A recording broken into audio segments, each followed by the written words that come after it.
আপনি আমারে ভুইলা যাইন না প্লিজ।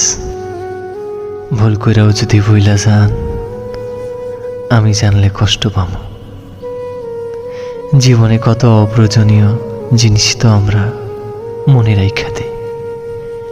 এই যেমন দূরের পথে হাঁটতে গিয়া কবে কোথাও কোন পথে হোঁচট খাইলাম, অদেখা তার কাটাই লাইকা শখের জামাটা ছিঁড়া গেল।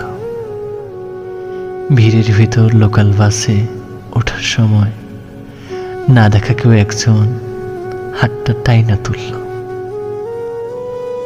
এমন অপ্রয়োজনীয় অনেক কিছুই থাকে যা মনে না রাখলেও চলতো, কিন্তু আমাদের মনে থাকে। আপনি আমারে ভুলে যান না প্লিজ। মনের কোনো এক কোণায় রাইখা দিন। ফুল হয়ে যাওয়া